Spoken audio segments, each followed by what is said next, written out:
figurez-vous, et c'est très important à savoir, qu'on peut ensuite les refaire en les offrant pour d'autres personnes. Des personnes que nous connaissons, des personnes qui nous sont chères, de notre famille ou tout simplement des connaissances, qui sont éloignés de Dieu et dont on se pose des questions sur leur relation avec Dieu, voire même sur leur salut éternel.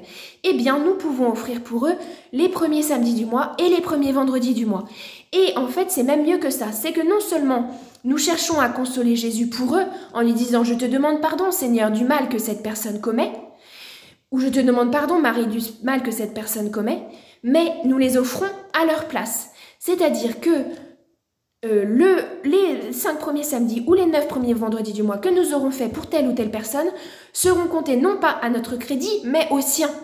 Et de cette manière, quand il arrivera au ciel, alors que son compte n'était pas très clair avec le bon Dieu et que le bon Dieu lui dit « Toi, ton compte, ça va pas se passer comme ça », la Sainte Vierge ou notre Seigneur arrive, montre son cœur, le cœur immaculé ou le Sacré-Cœur à Dieu le Père, au juge, et lui dit « Mais non, regardez, il a consolé mon cœur. » En réalité, ce n'est pas cette personne-là qui a consolé son cœur, c'est nous qui l'avons fait pour lui. Mais la Sainte Vierge l'a compté à la personne pour qui nous l'avons fait, et c'est comme si c'était elle qui l'avait fait.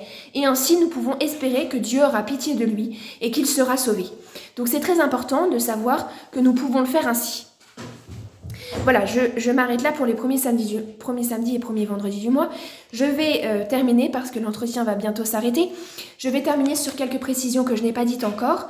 Un autres aspects, on va dire un quatrième aspect très important et pas du tout secondaire de la dévotion au Sacré-Cœur, c'est le Saint-Sacrement. Et effectivement, c'est très important à savoir parce que, en fait, si on y réfléchit bien, Jésus, bien sûr, est réellement présent au ciel avec son corps, son âme, son sang et sa divinité. Mais nous savons qu'il est présent aussi sur la terre. Alors bien sûr, il est présent en tant que Dieu, il est présent partout. Mais il y a un endroit où sur la terre, Jésus est réellement présent, présent physiquement, présent avec son corps et son sang, avec son âme et sa divinité, présent tout entier, présent lui-même, présent comme Jésus. Et cet endroit, c'est bien sûr l'hostie, le pain consacré qui est conservé dans les tabernacles, dans les églises. Dans toutes les églises du monde, Jésus est présent. Eh bien, Jésus a une insistance particulière dans ces apparitions de pareil l'aumônial. Il dit donc déjà à la première apparition « J'ai soif, mais d'une soif si ardente d'être aimé des hommes au Saint-Sacrement ». Il faut noter de plus qu'à chaque fois qu'il apparaîtra dans ces 3 grandes apparitions à Marguerite Marie, il apparaîtra alors que le Saint-Sacrement était exposé. Comme s'il y avait un lien indissoluble, et non pas comme si, mais parce qu'il y a un lien indissoluble entre sa présence et le Saint-Sacrement. Là où le Saint-Sacrement est présent, là où l'hostie consacrée est présente, Jésus est présent. Et c'est pourquoi, par exemple, dans l'heure de garde, lorsqu'on offre son heure à Dieu au début de l'heure qu'on a choisie, il est demandé d'offrir l'heure et simplement de se rendre, non pas en vrai, parce qu'on n'a pas forcément les moyens de se déplacer devant le tabernacle, mais de se rendre en pensée devant un tabernacle, devant une hostie consacrée, et d'offrir toute l'heure qu'on va faire à Jésus dans le Saint-Sacrement et pour le consoler du mal qui se fait dans le monde et spécialement du mal qui se commet contre le Saint-Sacrement. Il faut savoir que les hosties sont très souvent profanées, notamment dans des groupes sataniques qui récupèrent des hosties consacrées dans les églises pour ensuite les profaner de façon abominable par des actes proprement odieux, sacrilèges et qu'on ne va pas développer ici parce que c'est trop long et trop laid. Donc le Saint-Sacrement reçoit énormément d'outrages.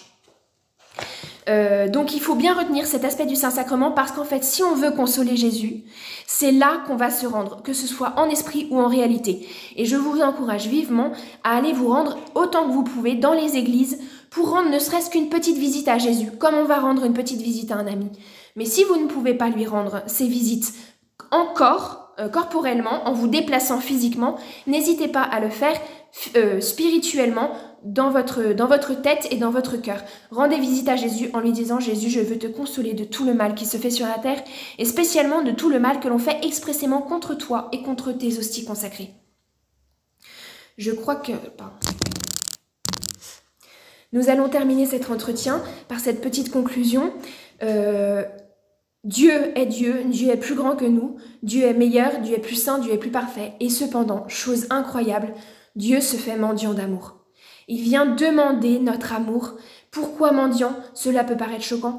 Parce que c'est la grandeur de Dieu de se faire plus petit que ce qui est plus petit même. C'est en devenant petit que l'on devient grand.